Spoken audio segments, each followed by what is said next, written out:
Almost since the day I had the idea to start this podcast, I've wanted to talk to someone who's been struck by lightning. I mean, the thought that you could just be going about your day, maybe walking through a parking lot to go get some groceries, or even at home, maybe in your kitchen, and suddenly you could be hit by 300 million volts, and you never saw it coming. You might wake up a few minutes later, or maybe several hours later, and still not know exactly what happened until someone tells you. But the reality is, a human being getting struck by lightning overall is pretty rare. I live in Florida, which is considered the lightning capital of the country. We average about 40 lightning injuries each year, which is still not many. And then there's the fact that some lightning strike victims don't survive, so they aren't around to tell that story. So I've been looking around for a while for someone with this experience to come on the podcast. And then I connected with Josh. He lives not far from me here in the Tampa Bay area. In the summer of 2022, just a few months ago, he was struck by lightning. A few people were with him at the time, and they saw it happen. But getting help for Josh was kind of difficult, because when he was struck by a bolt of lightning, he was on a boat, 100 miles offshore, in the middle of the Gulf of Mexico. Real people in unreal situations. There is a girl hanging by her broken leg from the telephone wire. And I called 911 and I said, I found a baby. I turned around. I see a gun pointed at me close enough I could touch it. She would hold our heads on the water all the time. He levels the gun, pulls the trigger, and I go down. Her eyes were full of tears. She didn't want to leave us. My hair catches on fire. I swear to God, this image is burned in my head for the rest of my life. I'm Scott Johnson, and this is What Was That Like?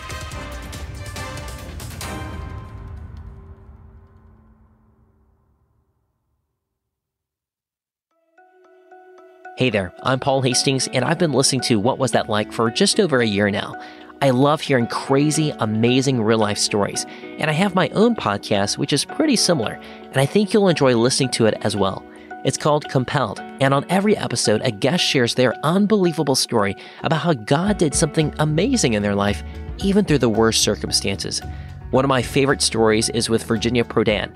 She was a small, petite attorney in communist Romania during the 1980s, defending Christians in court. Her successes angered the Romanian dictator, and he vowed that she would pay. One evening, Virginia was alone at her office when a man entered the room, closed the door, and pulled out a gun. He barked, "Shut up, sit down, I'm here to kill you." She was face to face with a trained assassin. What happened next? Well, there's only one way to find out, but I guarantee it will blow your mind. Listen to Virginia's entire story by searching for my podcast, Compelled. Virginia is on episode 31, which is titled He Came to Kill Me. And while you're there, I think you'll enjoy the other stories we share as well. Every story on Compelled is true, vivid, and told by the person who lived it and saw God working through it. You can listen to all of these stories and more by searching for Compelled on your favorite podcast app or by visiting compelledpodcast.com. Again, that's compelledpodcast.com. You were out in the Gulf of Mexico in an area called the Middle Grounds. Where is that, and why is it called that? Middle Grounds, it's basically the middle between of the Gulf of Mexico, between Florida and Mexico is what the nickname has become. There's a huge rock ledge that if you look on a map, you can see where the deviation of the floor of the Gulf of Mexico, it really starts to get deep at that point. It goes from 100 feet, 150 feet, 220 feet to around 500 feet pretty quickly after that. I believe I might be wrong on the 500 foot part, but that's where it really starts to drop off and get much deeper. And that's about 100 miles offshore. What was going on that took you 100 miles away from land? Well, my girlfriend Megan has fished this specific tournament. It's the Old Salt tournament. She's fished this 2 other times, I believe. This is her 3rd time with a buddy of ours, Glenn, that were on his boat. So she was fishing this tournament. She's 25 weeks pregnant, and it just happened to be that I wasn't busy the weekend of this tournament, and I was able to fish the tournament and co-captain the tournament with my buddy Glenn. And I wasn't going to let her go out on the water and be 100 miles offshore with it being 25 weeks pregnant. So that's what allowed me to be out there, not being busy. And the reason I was out there is because, like I said, my girlfriend was pregnant, and I didn't want her to be out there without me. And so how many people were on the boat? We had 7 people total on the boat. We had 5 girls fishing, and then myself and Glenn as the captain and co-captain of the boat. So it must have been a pretty good-sized boat then. How big was the boat? It's a 39-foot Stamus. It comes out to about 42 feet after the platform and motors are measured out. And I know you knew Glenn already, and obviously you knew your girlfriend, Megan. Did you know the other people as well? No, unfortunately, I didn't know any of them. I had heard of Sherry, which is Glenn's sister, but I had not met these ladies at all. And unfortunately, the first time that they meet me, it's around 11:30 at night. I'm tired. I'm grumpy. I'd already been on the water earlier in the day catching bait with my son for the tournament. And their first impression of me, I couldn't imagine. It was not pleasurable because, like I said, I was just tired and grumpy. And it was, I look back now, I'm like, man, I should have been a little bit nicer and a little bit less ornery. And then when I first met him, it wasn't the most, I could only imagine what their impression of me was when they first met me. Well, they got to know you a little bit better later on. Yeah. So you kind of made up for it. They absolutely did. So you guys had finished fishing and were headed back in. Yeah. It's about 3 hours at 30 knots from Anclote to what we call the middle grounds. So we'd gotten out, we'd hit some rains out in the middle of the Gulf. There's no, this is the way the weather's going to work. The weather is Mother Nature. It works the way it wants to work. You just have to be abreast of that and understand that, and also prepared, but you understand that the fluctuation in the weather can go from beautiful sun to absolute nightmare in no time. And that's, even though this is a pretty high-tech boat, there's no kind of warning system for weather or storms that are coming in? Yeah, you have the radar. On this boat especially, it has a full radar system where we can see where the weather is, where it's going, what it's doing. The issue that we have in this specific instance is we have 2 storm cells that are converging and coming together. We're headed now due east, going back into John's Pass to weigh the fish in. But if we were to deviate from our course, we would have to go 50 miles north, 50 miles south, and then we have another 100 miles to still get back into the weigh-in station. The issue with that is fuel consumption. If we're adding 50 miles and then we're deviating the course around that, it could add another 75 to 100 miles onto the trip. And then at that point, we're going to run out of fuel. And what we saw in front of us, the rain clouds that were in front of us were just that, rain clouds, not a super crazy looking thunderstorm. It wasn't anything that we've not gone through before. It wasn't something that we were, oh my gosh, we're going to freak out. We got 15-foot swells or 8-foot swells. It was not, it was a general thunderstorm here in Florida, and a little bit of rain. There's always lightning. Nothing that we've not encountered before on the water. When this happened, when the lightning actually struck, you happened to be recording video on your phone. Were you recording something in particular, or just documenting, hey, here we are, we're having fun, we're coming back in? Yeah, I know that we had been taking pictures and photos before we left, while we're fishing the trip. I do videography for my own personal charters. In this moment, like here we are, we fished all day long. We know that we have 2, possibly 3 winning fish on the boat. There's no ifs, ands, or buts. And we're in this storm, in this rain, in the rain clouds, and all the girls are in the back of the boat. They're along the transom or the aft of the boat. And I just wanted to record the waves that we're going through, the rain that we're going through, you can look at the waves that we're going through. It's minimal at best. And I was scanning across. I had Glenn and then his sister Sherry, and then the rest of the girls were at the back of the boat, hunkered down on the bean bags, covered up with towels and to help them stop from getting rained on. But I was scanning to go over to them in this, what looks like a moment of defeat. We're in a rainstorm coming back in.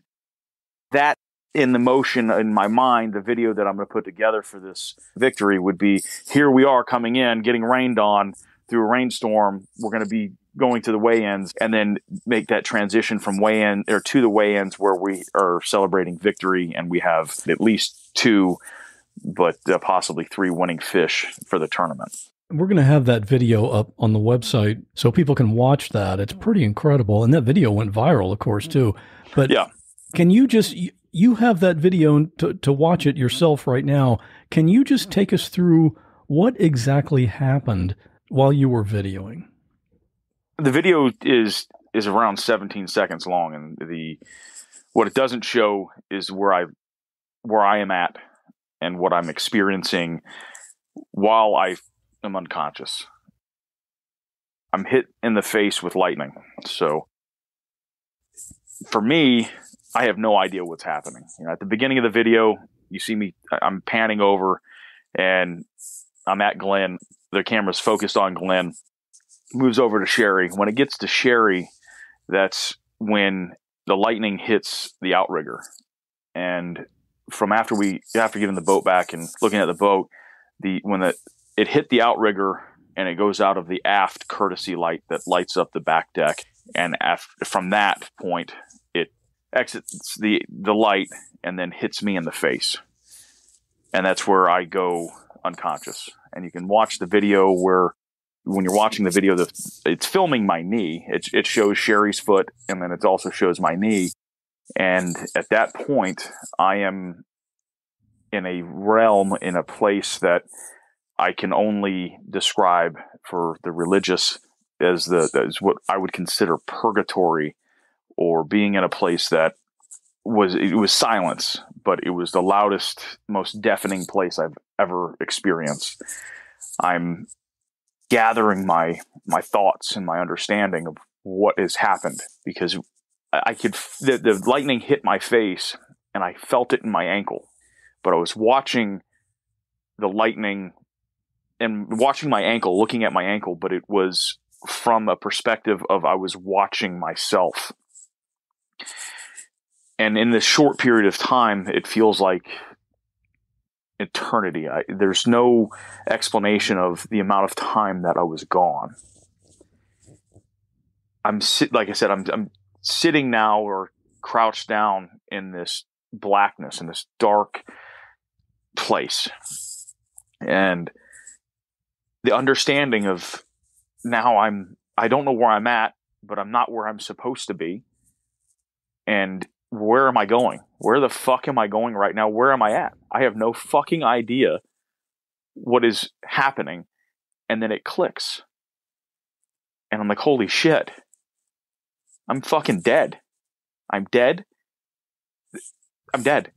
And I'm screaming at the top of my lungs, and I'm just fighting. And you'll see in the video where the video starts to shake and the camera it kind of goes up, away from my ankle, up onto the boat.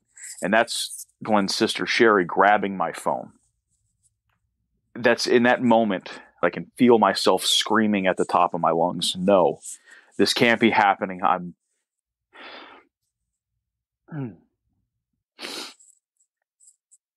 I'm with my girlfriend that's 25 weeks pregnant, that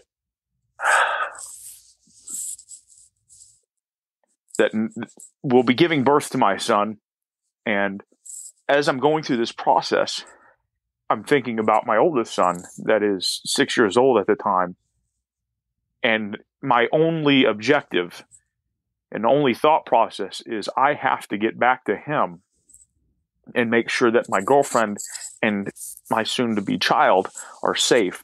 But if I am gone and I am in this place that is, again, the most deafening place you could ever experience. The loneliest place you could ever be, but full of just, I can't, the words of where you are and what you're encompassed by, the enveloping feeling of not being alone, but being alone in the same sense. And I'm screaming now. Fuck. There's no fucking way. No, this isn't going to happen. I am not doing this. I refuse to allow this to happen. I can't be here. I have to get home. I have to see my son. I have to. Because my son was supposed to be at the weigh-in station and be a part of the celebration. And my mom was going to bring him. And all these things are going through my mind in this place. I'm not going to allow it to happen. This feeling of something being there, the comfort that started to form, and then I feel something hit my shoulder, but the words that were said, when they were spoken, it was reverberation throughout my entire body, and it was, "You have more to do." Something hit my shoulder, and I woke up. When I wake up to this just insanity, now I'm deaf, I'm blind, but I can smell. I can smell something. I can't move. I'm now like, holy shit, you've got to get moving. What's going on? Burning. There's burning on a boat 100 miles offshore. If fiberglass starts to ignite, we are so fucked. We're dead. At least one of the people on this boat is going to die. There's no ifs, ands, or buts, and I can't move. I'm doing my damnedest to move and get up. And I hear in a very muddled voice, "Struck by lightning. Struck by lightning. Struck by lightning." And now as I'm starting to stand up, I go, I know, I can smell it. I can smell it. And I'm trying to get my wits, and my vision starts to come back. And the ringing that is, it was in my ears, it's starting to go away. I can see again, and I can hear, and I hear, "No, Josh, you were struck by lightning. Are you okay?" And that was Sherry, like, looking at me going, "Calm down. You're okay." She's trying to stay calm in this situation where all hell is about to break loose. I was right there with Josh when it happened. This is Sherry. The lightning struck. I took a second to figure out what just happened. I looked down, and Josh is on the floor. He did not look well. His eyes were open, and I asked, "Did you get hit?" At that point, I noticed his nose had what appeared to be dirt, but after a few moments, I realized it was a singe mark from probably the lightning. He responded, and he slowly got up, and my attention turned to everyone else and the fire that was on the outrigger. There was black soot all over my face, and what I was smelling was the inside of my nasal passage that had been fried from the lightning strike that hit me in the face. At that point, I'm trying to compute where I was at and how long was I out for. I don't know where I'm at. I don't know. I'm still just in a shock and awe state of mind. Like what is going on? And Glenn is trying his damnedest to get the boat to start. The boat won't start. And I'm lucid at this point in transition of what are we going to do? What am I going to do? I'm like, shit, it's not a big deal. This boat's going to start. It's probably a fuse. It is what it is. We're all right. We're good to go. Was anyone else injured? No one, to my knowledge. It's actually, you read my mind. In the video, I missed one part of the video because I don't have the volume on. The video, when the outrigger was hit, it's made out of graphite, and the lightning melted the outrigger. And that outrigger hits, and you can hear a tap, tap, tap, tap in the video. That outrigger hit my girlfriend in the head. So that's the closest to anyone being injured. Tanya said that she felt the lightning and she felt the static electricity. She felt like she was actually hit by it. So I don't know if she was hit indirectly, but no one else on the boat was touched by the lightning other than myself or injured.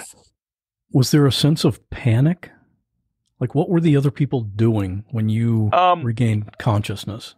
I would say for probably 10 minutes, I'm looking around and trying to assess what's really happening and the danger of where we are, how much trouble we're really going to be in. Because going through the storm that we're going through, it's nothing I've not encountered. I've been in storms 10 times worse than this. The only difference is I wasn't 100 miles offshore. And I saw the panic really starting to set in once we couldn't get the boat started. And once we had really, from the top of the boat, that we were really stuck. And there was a good possibility that we were not going to get this boat started. This episode is sponsored by BetterHelp. You know, everyone has a time in their life when a big question comes up like, now what do I do? Like the day you come home with a new baby for the first time, or the day you find out your job is going away, or maybe even your whole career. Or think about when a relationship ends. That can be a pretty dark time. Those big turning points happen to everyone, myself included. It's very normal to feel bewildered and not know how to get past those challenges. And that's where therapy can be a super valuable tool. Professional therapists are specifically trained to help you figure out exactly what is going on and give you the useful coping skills to handle those things. It's kind of like a guided tour of you, and the therapist has the roadmap. As the world's largest therapy service, BetterHelp has matched 3 million people with professionally licensed and vetted therapists available 100% online. Plus, it's affordable. Just fill out a brief questionnaire to match with a therapist. If things aren't clicking, you can easily switch to a new therapist anytime. It couldn't be simpler. No waiting rooms, no traffic, no endless searching for the right therapist. Learn more and save 10% off your first month at betterhelp.com/whatwas.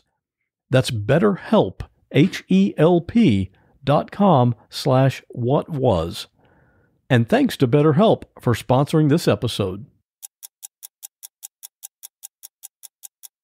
We started to get the life vests out just in preparation because we didn't know if the boat had been directly struck by lightning and if it had, because in this type of scenario, more often than not, what the lightning strike will do is ground itself to the brass fittings of the boat and the hull and blow them out. And when they blow out, you're having 3 to 6 inch holes in the boat that just are there.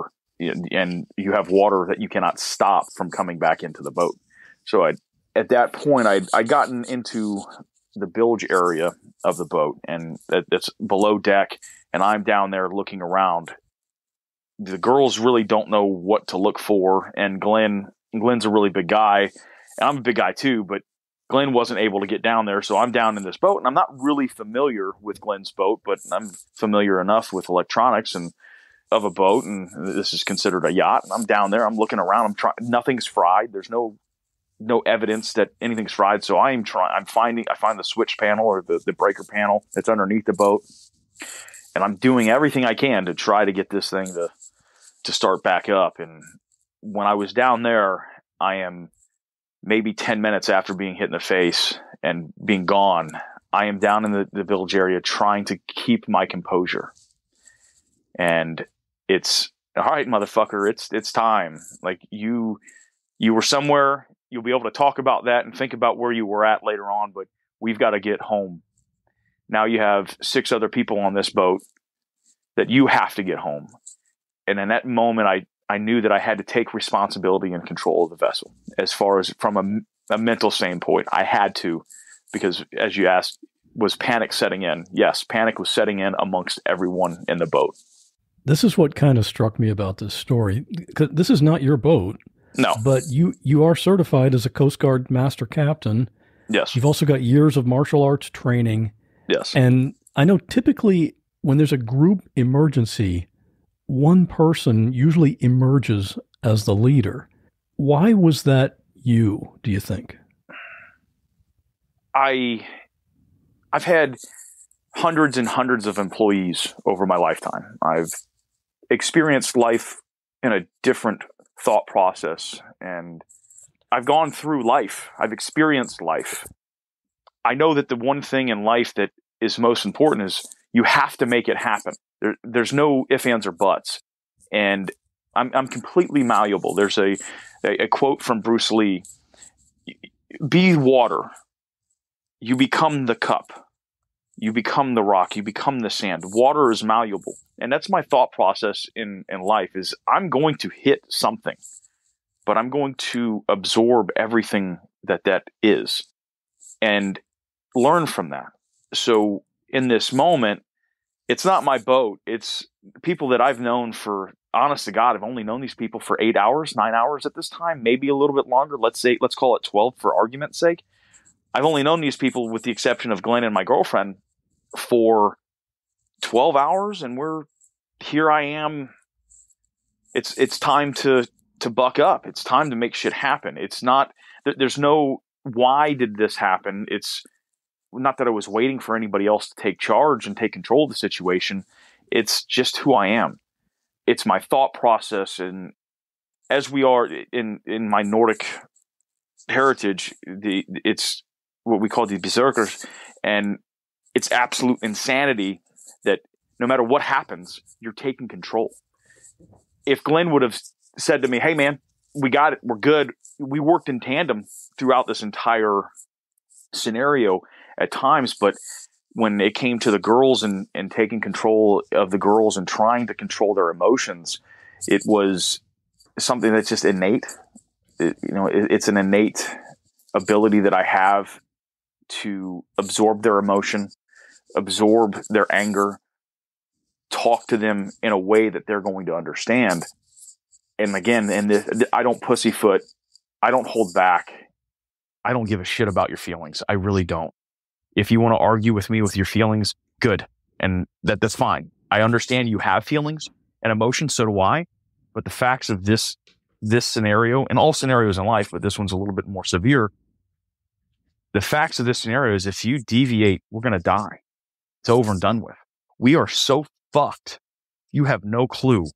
You have zero understanding that, 2 hours ago, not even 2 hours ago, an hour ago, we're taking pictures of huge grouper and red snapper, and we're having a hell of a time. Everybody's catching fish. We're ending the day by catching bonita and blackfin tuna, and we're, holy shit, it's a great time. That was 30 minutes ago. Now we're going to die.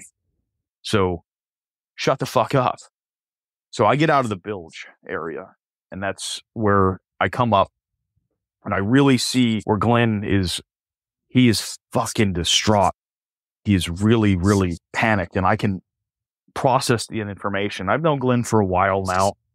The irony behind this scenario is the first time he took Megan fishing, my first question was, do you have an EPIRB or a satellite phone if you're going to be going off 100 miles offshore? And his first response was, absolutely. I have an EPIRB. It's always charged. It's ready to go. And can you, for people that don't know what an EPIRB is, can you describe that? EPIRB is an electronic, it's an emergency response indicator beacon is what a positioning device. It's a beacon that goes off. Once you press the button, it's registered. Once you buy it, you're supposed to register it. You put some phone numbers in and email address, blah, blah, blah. You hit the button and that sends out the emergency response to the Coast Guard. We're literally 100 miles offshore, and the Coast Guard gets that response. They call the phone numbers to make sure that it's not a false alarm.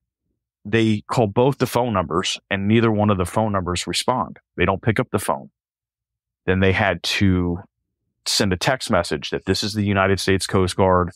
This is a possible emergency. We need to be in contact with you. Please give us a call ASAP. the Coast Guard had already left the Coast Guard station in St. Pete. They were on their way to us, but that emergency response beacon gives the Coast Guard a pretty accurate idea of where we're at from the time that the response beacon goes off to the time that they get to us. It made life a little bit easier, and also made life easier controlling the situation, controlling the emotions. Right, because now people have hope. We're putting out a signal. Coast Guard's on their way. Did that kind of calm everybody down at that point? No, not really. Because you're still out there 100 miles away. Yeah. We get out of the bilge area. You know, we had encountered more rains. We had gotten down into the galley of the boat. And that's, like I said, we were getting all of the life jackets out and getting life jackets on. Everybody's got their life jackets. I'm looking at the girls that are in the boat. And again, I want them to understand the seriousness of the situation. The severity is not like, oh my gosh, it's okay. You have to understand that we're about to die. So I get all of the life vests out and I said, all right, girls, now we have all the life vests ready to go. Anything that floats, tie them together, tether the other life vests together. I need a pile of all flotation devices. Get them together. And the girls, like in that moment, the severity sunk in for them. The terror that was on their face of, oh my gosh, he's preparing for the boat to sink. One of the girls says, so it's that serious? So no, it's more serious than that. And I want you to understand what I'm about to say to you. And I'm not screaming this. I'm not yelling. I'm as calm as I possibly can be. I look at them all and I say, if you deviate from anything that we're about to do, if you question anything that I say, if you hesitate for a moment to do what I tell you to do, I want you to understand that you're going to die. Period, point blank. If you, for any instance, I get any thought that you're going to stop myself or anybody else on this boat from getting home, I will put you out. If you're going to hinder our ability to survival, you will not make it home. That is the severity of what we're about to go through. If the boat capsizes, do not swim away from the boat. If you leave the boat for any reason whatsoever, understand that you're going to die. I'm not coming to get you. Glenn's not coming to get you. And if any of you leave to go get that person, you're going to die as well. It's over. It's done. Don't leave the boat. You stay here. The boat's not going to sink. If it capsizes, we stay on the boat. We have the EPIRB deployed. If you stay here with the EPIRB, you stay here with the boat, we're going to get rescued. It's only a matter of time. But if you do anything to panic, it's done and over. I'm letting you know now. And they're just like, holy shit. Yeah, I would think after hearing that kind of message, everyone, I assume, was compliant. Yeah, very compliant. We did have Glenn up top of the boat, and Sherry was up top with him, screaming at the top of her lungs, trying to get him back down into the galley. You know, we had dropped all 500 foot of anchor line, and we knew that the boat was still dragging the way that the boat was rocking. The boat's rocking back and forth. It's yawing back and forth in the waves.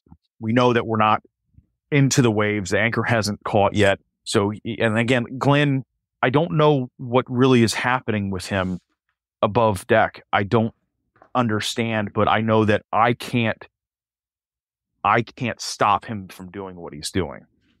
To me, it looks like it's a borderline, just about to be a full panic attack of what the severity, because he knows what the severity of the situation is. He's not said it, but that's where he's up top, and Sherry finally gets him to come down into the deck. And then we have 7 people in a small confined area that I would say is probably 20 foot by 10 foot at best. It got really tight quarters. The girls start getting seasick. People are throwing up in the, below deck, and it's just like, this isn't happening. And I am claustrophobic. So the way that the boat is lined up below deck is it's a little area. You have the head, and then a bedding area that is maybe 4 feet from the bed to the ceiling, if you will. And I take that area, but that's where all the flotation devices were. I needed to make sure that I had the flotation devices because I didn't know how well the girls on the boat had computed the fact that we needed these flotation devices. I can say it all day long, but they're not prepared to jump off the boat. They're not prepared to grab everything that floats and get out of the boat with that. So I positioned myself in the galley to make sure that I could go and I would be the last one out of the galley with all the flotation devices to give us a raft if, God forbid, the boat actually did sink to the bottom of the Gulf. They're looking at my girlfriend now that is also getting seasick, and they're like, but after the seas had settled a little bit and the anchor had caught and we weren't yawing and rocking back and forth, the girl's like, how are you so calm? My girlfriend's 25 weeks pregnant, and Megan's like, I just, look, he's here. And she points to me as I'm laying on the flotation devices. I am drinking very warm tequila out of the bottle. And it's not that I'm drinking to get hammered. I'm not doing a shot at a time. I'm literally taking the bottle, taking the cap off, and just putting the tequila to my lips to give the persona of how relaxed I was and how calm I was. I didn't care. I'm okay. I'm giving them the understanding that we're not freaking out. I'm not freaking out. I just told you that we're about to die, but I'm not freaking out. And Megan ends it with, if he's not freaking out, we shouldn't be freaking out.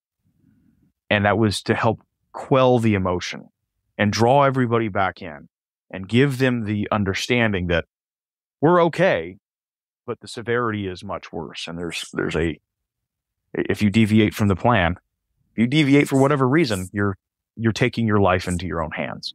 Did you detect that the boat was taking on water at all? No, luckily the boat, the design of the boat, it's Stamus Boat Works, their design of the boat was impeccable. It was great. The circuit that controlled what's called the bilge pump that removes the water, that actually stayed on. Like when I was back going to when I'm underneath the boat and looking at the bilge, I know that we're not taking on water. We don't have excess water. The boat's not like, again, yawing or rocking. And when your boat takes on water, it actually sways. It's not a crashing rock up and down. It's a sway. It's a fluid motion when the boat takes on water. We never had that feeling. I knew we weren't taking on water, but most importantly, the bilge pump the rainwater that would get into the boat, into the hull of the boat, the bilge pump was removing that. And when I'm underneath the bilge area, I counted, I believe, 15 batteries, 15 12-volt batteries. So I know that we're on a separate circuit. The bilge pump's working. I have 15 plus batteries where we could be out here for days. And it's okay. We have plenty of ice. We have plenty of food. We have close to 300 pounds of fish. Like, we're good. And we have the EPIRB. So again, I know we're fine because I can get underneath. I can direct wire this bilge pump if I have to and get rid of any water that's coming into the boat because the hull is completely intact. We're there. We're anchored up. We're going to be all right. We don't have anything to worry about. That says a lot about that boat manufacturer. Yeah. Well, the reason I believe that I was struck was I was on the ground plate that's below the decking. So there's a plate, from what I've been told, that it's a ground that runs from the aft to the bow of the boat, and that takes the lightning strike and directs the lightning strike to the back of the boat and out of the side of the boat.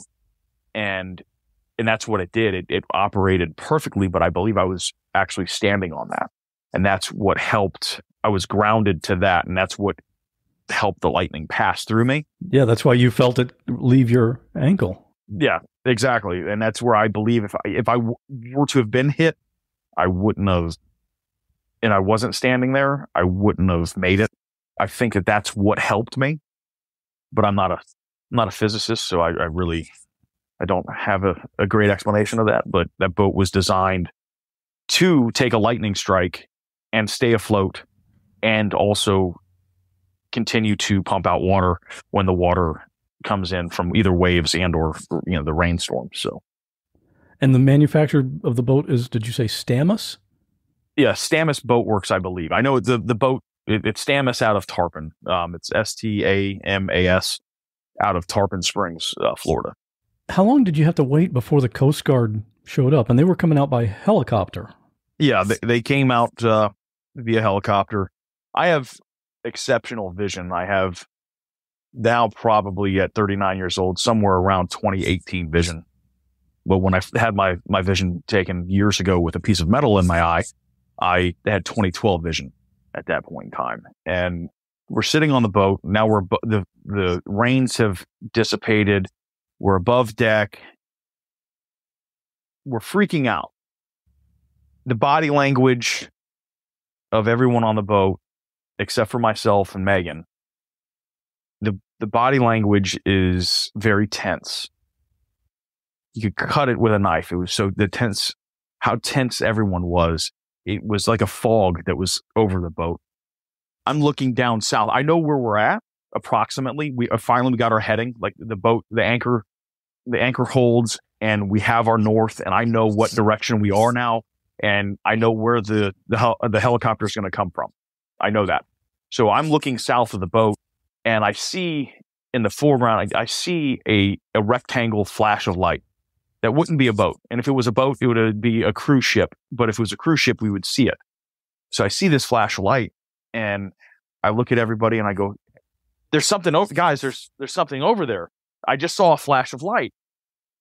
And then I realized immediately I fucked up, because that's false hope. They're doing a grid search is what I can see the Coast Guard doing. And they're not coming directly to us. And that's what I assume that they're doing, is the way that the flash of light was.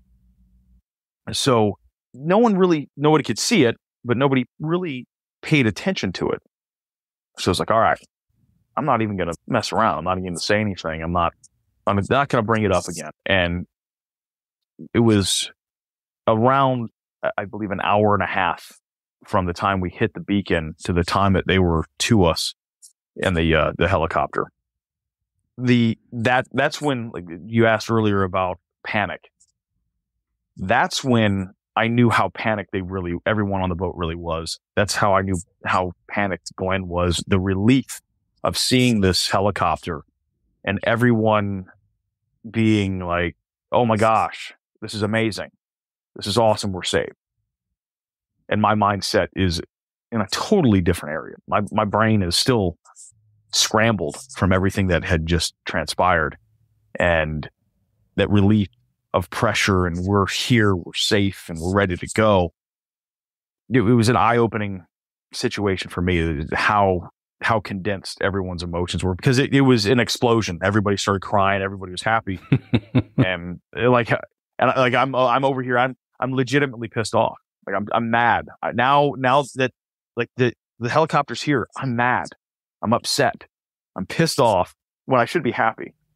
And like I said, we had 3 winning fish on the boat, and I knew that we weren't going to be bringing those fish home. So now the helicopter is there. The Coast Guard has arrived. They obviously are professionals at this. They know exactly what to do. What was the process for getting everyone from the boat to the helicopter, and could it accommodate that many people? I was very surprised that we were able to get everyone in one trip. It was tight. It was really, really tight, but we were good. They radio to us. Our VHF is actually working. That's on a separate circuit. I can only assume that it's on the same circuit that the bilge pumps were operating on, and were not struck by lightning somehow. They're radioing to us back and forth, and they wanted to know the severity, if there were any damages, if there were anybody that was hurt on the boat. And they kind of glossed over the fact that I was hit by lightning. I felt fine. So Like there's nobody that's injured on the boat. They dropped the diver in. The diver came up. They gave us the option of sending, my girlfriend was going home. Megan was going home. I wasn't leaving the boat unless everyone was leaving the boat. There was no possible way I was going to leave anybody on that boat. And that was a discussion that Glenn was possibly staying with the boat until Sea Tow, or Boat Tow US, or whatever tow service we could get to the boat to tow the boat back in. There was discussion that he was staying on the boat, and I wasn't going to allow him to be on the boat by himself. Zero chance. We had that discussion, and Sherry was pleading with Glenn, his sister. She was pleading with him to get on the helicopter, get into the helicopter, and let's go home. Let's get everybody home. We can get the boat another time. And I had made the promise to her that I would be the last person off the boat. I was going to make sure that Glenn was going to get into the water, because I knew if I got in the water and into the helicopter, I couldn't make him get off the boat.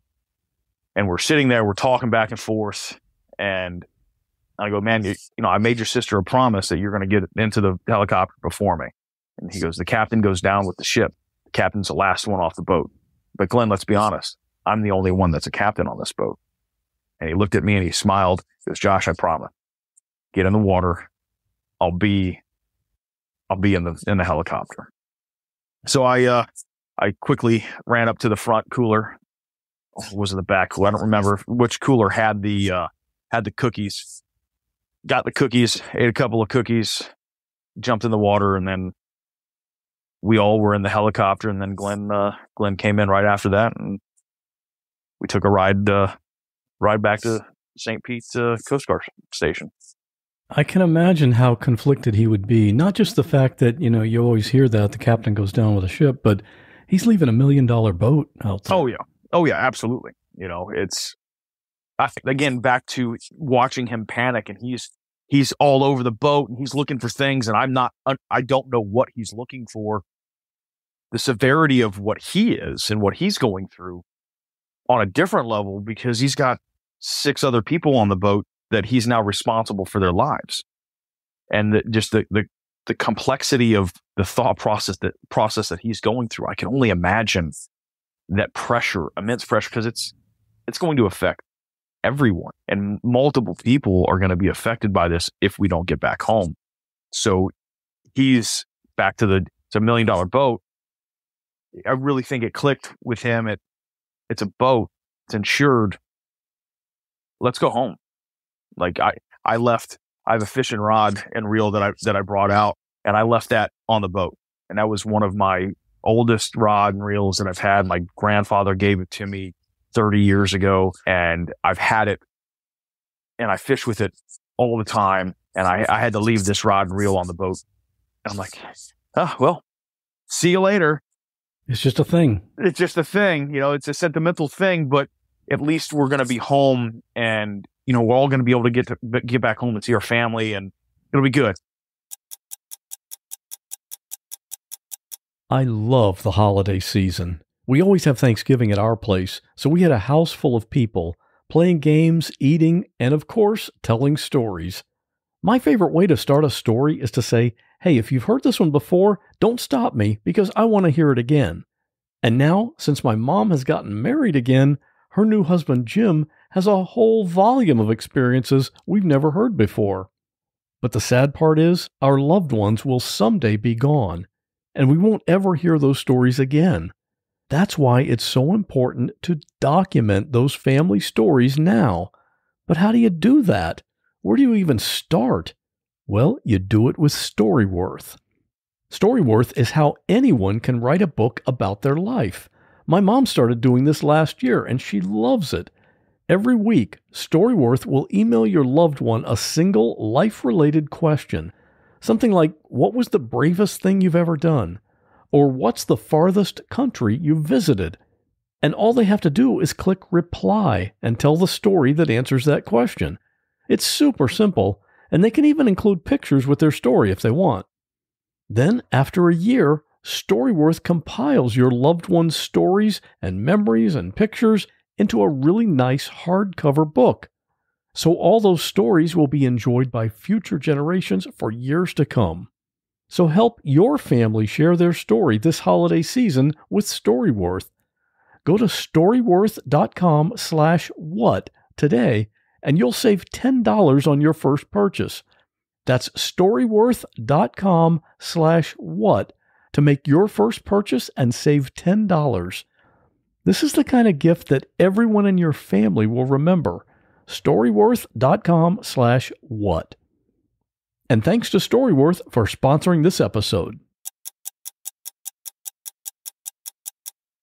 Glenn and I have become very good friends from before this, and when he told me he was coming and he was getting off the boat, I knew that he was coming, and he wasn't going to stay out there alone if I was getting off the boat as well. So the relief for myself seeing him get off the boat was, getting into the helicopter was something for me. I was like, thank you, Jesus, for getting him and his stubbornness and getting him back, getting him off the boat and getting into the helicopter. So when you're loading everybody into the helicopter, at that point, you knew everything was going to be okay. And yeah, you had those winning fish on the boat. Did you consider bringing them with you? 100%. I absolutely did. Again, I was upset.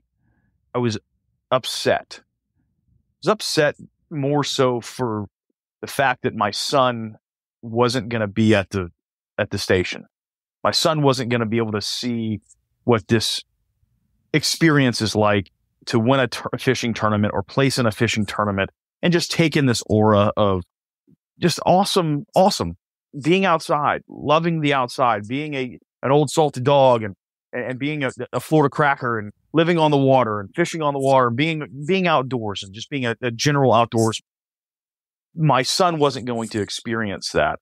And that's where I'm thinking, man, we have the fish bags. I can get the 3 biggest fish that we have. We have plenty of ice.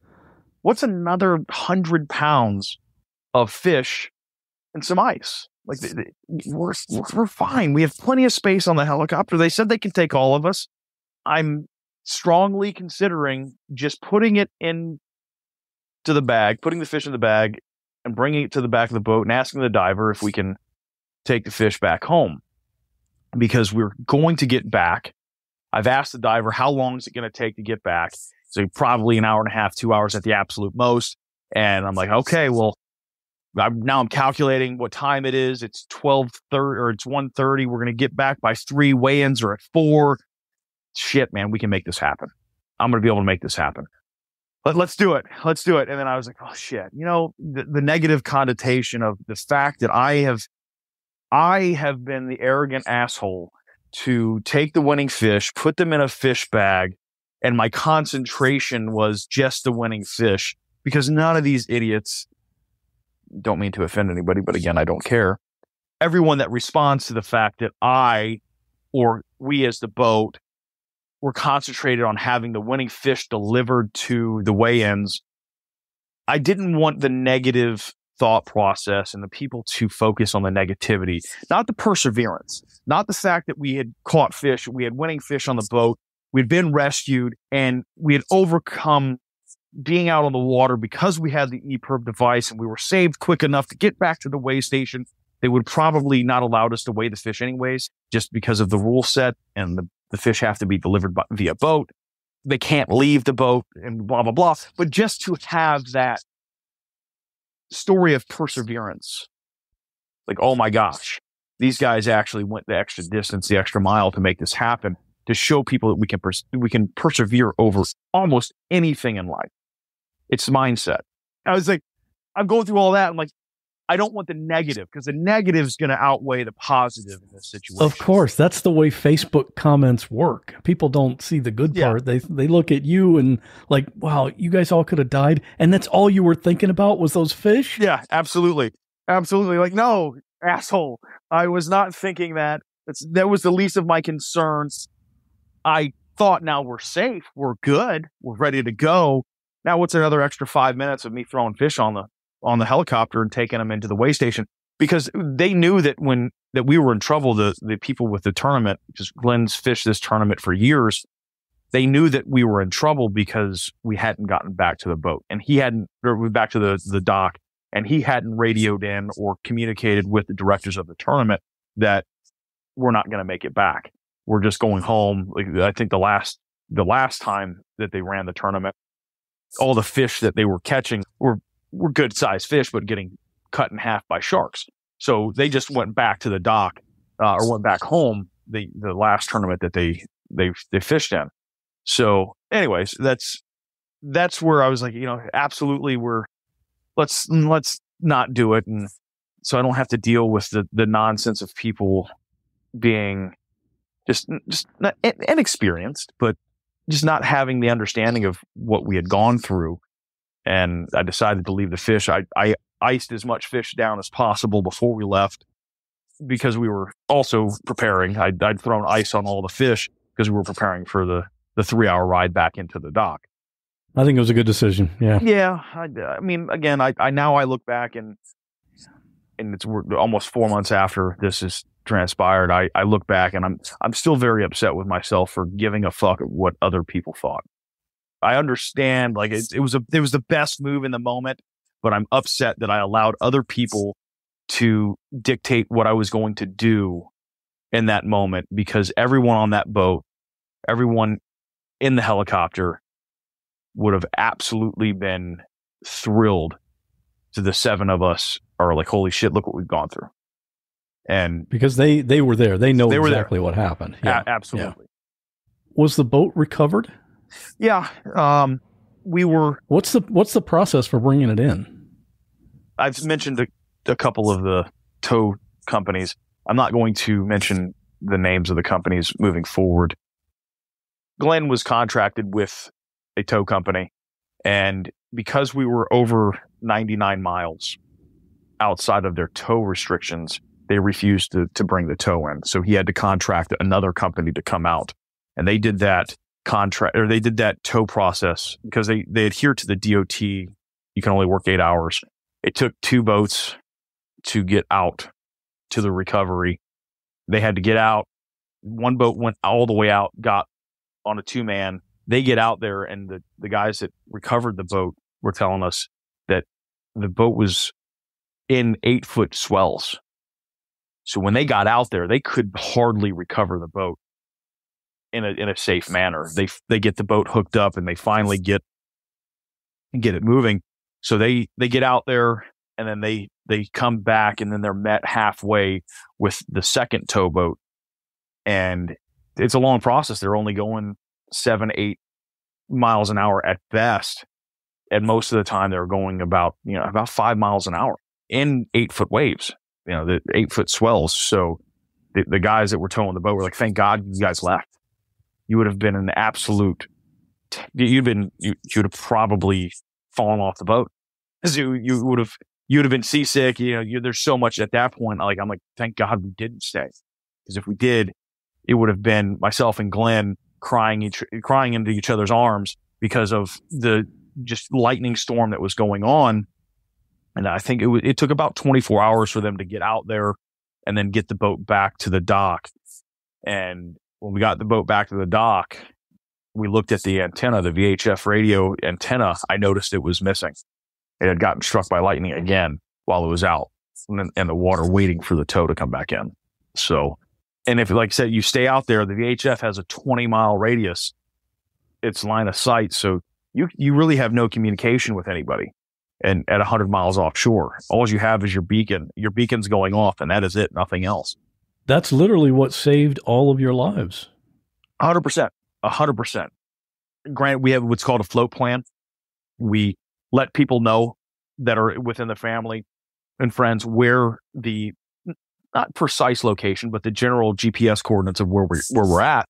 But that doesn't account for if we're moving, if we're drifting. So the reality, if we didn't have the EPIRB, we're adrift, or we're locked up, and we're sitting somewhere for 24 hours, 36 hours, 48 hours. Who knows how long it would have taken them to eventually find us. We're a speck of sand on the beach. It's an immense understatement for people that really don't go out there and don't know how far you're going out and how secluded you really are. You're out in the ocean when people are under the misconception of that you see all these boats out there. You don't see anybody. You don't see anyone. Very rarely you're 100 miles offshore, are you going to see an abundance of people fishing. So, having that EPIRB and being home within 3 hours or so of the lightning strike is something that I cannot reiterate enough how important it is. If you're outside of 20 miles offshore, how important it is to have some type of EPIRB device on your vessel or on your person. It's extremely important just for the sound of mind, because you can research horror stories of people going 10 miles offshore and never being found again because of their not having an EPIRB device. It sounds like that's probably the most important takeaway that you want people to hear from this experience. Yeah, 100%. It's being prepared for what can happen. And that's back to the question you asked me, why did I become this leader of the group and take control in that moment? It's the mental preparation as well. Being prepared and knowing that you have everything put together, that when something goes wrong, because it's going to go wrong, it's going to happen, it's only a matter of time. You're dealing with Mother Nature. You're dealing with things that are outside of your control. Having the mental understanding that you've done everything necessary to be prepared for when the boat breaks down or gets struck by lightning. Just having that security keeps you in the ability to stay in a mental focus and stay moving forward. So having the EPIRB, though, having that device on your boat is the most important piece of safety equipment outside of having a fully functional bilge pump on your boat. That's the most important safety device you can have on your boat to get you located so they can find you. And you're not just floating out there hoping and praying to little baby Jesus that you're going to see the big bird in the sky coming to save you. How long after this before you were back out on the water, and what was that? what was that like mentally for you? I got a couple of good ones there. That's my son's sensei. His name's Master Leo. He just left for Nepal. He's going to be running an endurance race in Nepal at Mount Everest. He's a maniac. I am on the water with Leo. This is getting close to scallop season here in the Pasco County area. And I wanted to get Leo out on the water under different circumstances. I wasn't prepared mentally for this, but it was a fitting situation that Leo, he's Hungarian, and he has two modes of operation, and that's go and go harder. And to tell him I can't go on the water because of what I went through, he would have just told me in his Hungarian voice, who cares? You're alive. Make it happen. So we get out on the water. I believe that was a Monday or Tuesday after. So this happened on Saturday. It's Monday or Tuesday the following week. So within 72 hours, I was back on the water on my personal my skiff that I do charters out of. It was the clouds. The clouds are out there. And you look at the lightning, and I never mocked Mother Nature. I've never mocked Mother Nature. I've never made fun of Mother Nature. The power of what Mother Nature is immense, and it's beyond our understanding. The respect that I have for this in this moment is like, wow, there's clouds over there. Are they going to form? Or are we going to get struck by lightning? Am I going to get struck by lightning again? Because the likelihood of myself being struck by lightning goes up threefold. I'm on the water, and all these things are going through. Like my fear of being in the water. I hate swimming. I hate being in the water. It's not something I like to do. I can free dive 30, 40 feet, but I don't like to be in the water because I'm afraid of sharks, if you will. I have a respect for sharks. I have so much more respect for lightning, and the fear of lightning is a reality. So we're out on the water, and we have a good day, and we see almost like an omen. Like we we get out on the water, and I have Leo, and we're going to go to the beach, and Leo and I practice jiu-jitsu together, and we're going to go to the north end of Anclote Island, and he wants to, it's called rolling and jiu-jitsu, and he wants to roll on the beach, but we make a stop at one of the sandbars, and it was almost like a message. This 10-foot plus hammerhead is in 4 foot of water chasing down other bait fish and stuff. And we're following this fish around. This big shark comes up next to the boat and swims away. And we're on the boat, or we track the shark back down. And everybody on the boat's like, oh my gosh, look at this. This is so awesome.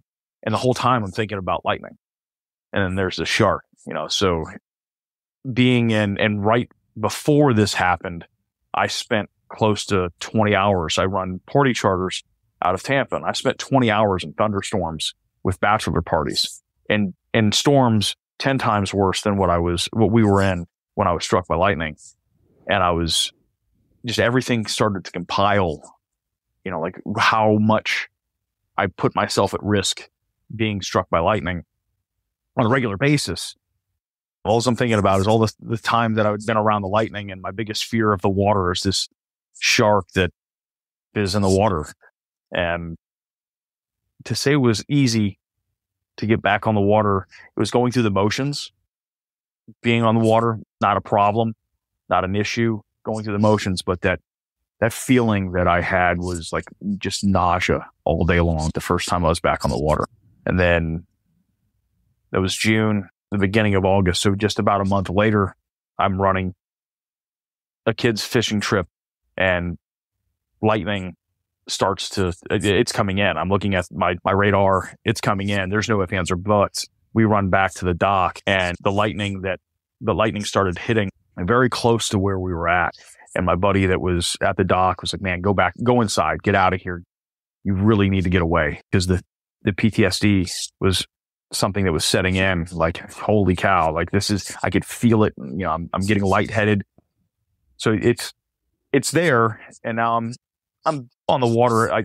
I'm stone crabbing right now as well. So I'm on the water still 4 or 5 days a week. You can't stop your life for what happened yesterday. You have to continue moving.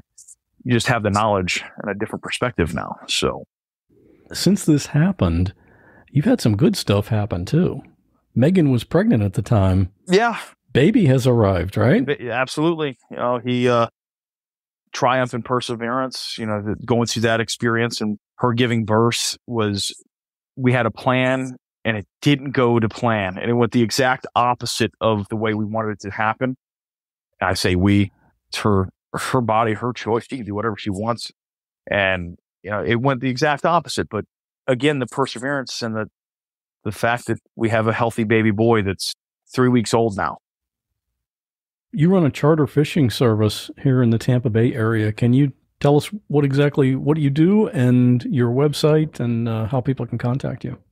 You can contact me on Facebook, Instagram. My website is thenaughtyviking.com. That's THENAUTI Viking.com. I run predominantly a flats charter fishing for snook, trout, redfish, tarpon, grouper when the season's right and the water temperature drops down to get the fish in a little bit closer. But I run a 26-foot Carolina skiff, plenty of room. It's charter fishing. It's not rocket science. The only thing that I can say that differentiates me from other captains in the area is I'm a relatively new captain as far as charter fishing.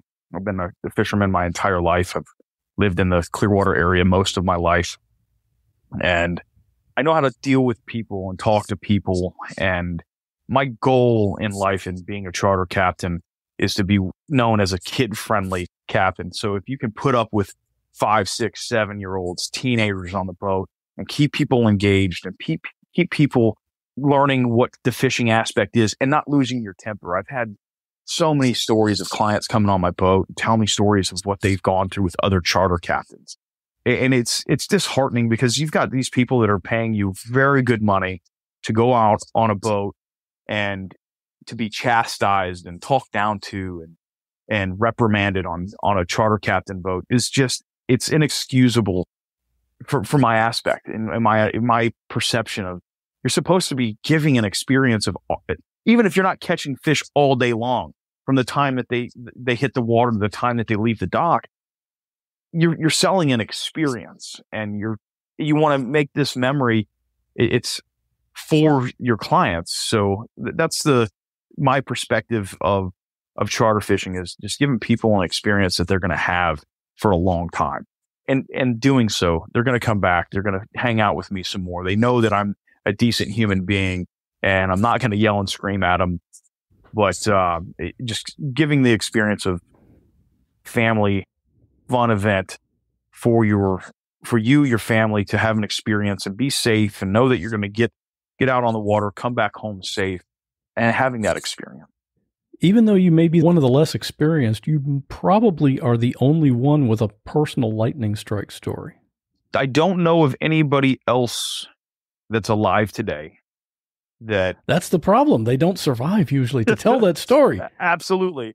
I don't know anybody else that's alive today that has been struck by lightning and recorded their own lightning strike, and they're here to tell the story and, to give that experience of life and what the importance is of how finite our time is here too.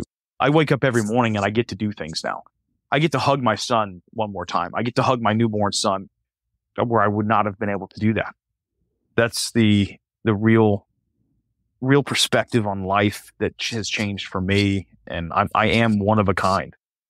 I've been asked out in public. People have noticed me and recognized me from the local news station to get to tell the story. But again, the emphasis is on the fact of, you can overcome something. You're not stuck to the life that you have right now. It may be a little bit rough, maybe a little bit of a hard time that you're going through, but it could be so much worse. You could have gone to the place that I went, where most people don't come back from. You could be somewhere else. So smile, have a good day, keep the ear probes active, keep them charged, and keep fishing. You can see Josh's video, the one he was recording when he was struck by lightning, as well as the Coast Guard rescue video recorded from their helicopter, in the show notes for this episode at whatwasthatlike.com/124. Hi, Scott.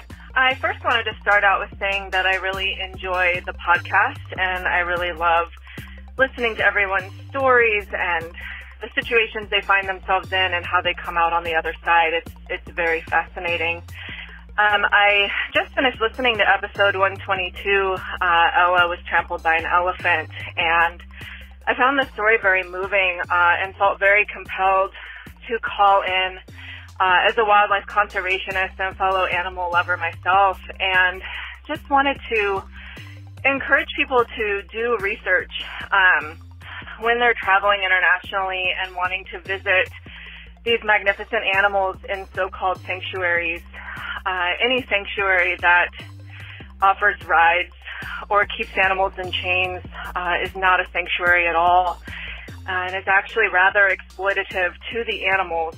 And there are many sanctuaries in places like Thailand and India that the animals are free, and they are truly rescued, and they are free to roam and free to live out their lives in peace and safety and comfort without the exploitation of riding and without the exploitation of being kept in chains to get close to them. And those are the sanctuaries that I believe should be supported and should be visited when tourists come to those countries to see all of those incredible animals.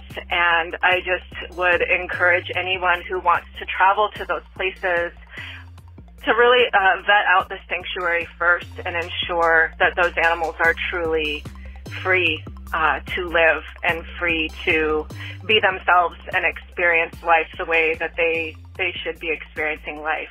But thank you for listening, and I can't wait for the next episode. I mentioned previously that I'm now on TikTok, and I'm definitely having some fun posting these little short-form videos. I've actually only talked about podcast episodes in a few of them, even though that was the original plan. I'll still talk about podcast episodes there, but I'm kind of enjoying putting up random things like me telling stupid jokes or my little dogs chasing a ball down the hallway. If you want to follow me there, my username is What Was That Like, with no spaces. And of course, you can always join the thousands of other podcast listeners who are already in the What Was That Like Facebook discussion group. We do talk about podcast episodes there, along with a bunch of other things, but never any politics. That's at whatwasthatlike.com/Facebook. And now I want to mention a correction. In the previous episode, titled Alice's Brother Went Missing, Alice was talking about her brother Jake having problems with addiction, including meth. She mentioned that he was taking methadone. And in my expert medical opinion, I said that I thought methadone was a drug used to help people get off of methamphetamine. And of course, that was completely wrong. It's actually used to help people get off of opiates. I want to thank everyone who emailed me and messaged me to let me know about that mistake. I'd love to say it won't happen again, but I'm pretty sure I'll say something that's incorrect at some point in a future episode. And if you hear it, please feel free to let me know, and I'll tell everyone that I screwed up. Love you guys. And now we're at this week's listener story.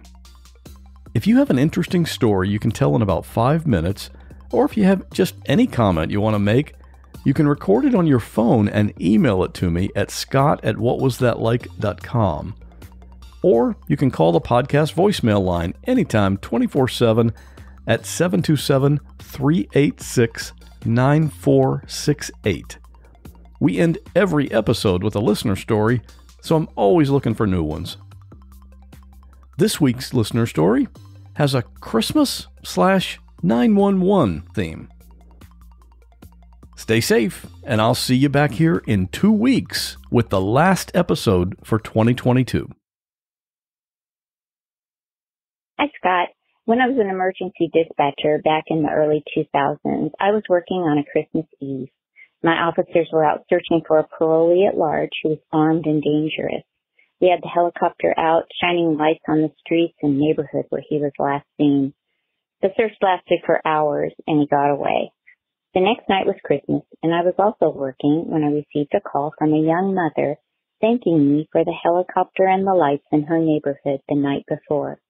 The commotion woke her toddler up, and when she saw the lights out her window, she started pointing and jumping up and down, screaming, "Santa Claus, Santa Claus!" The mom was so happy that we helped her child believe. I loved it. I love your podcast. Thanks so much.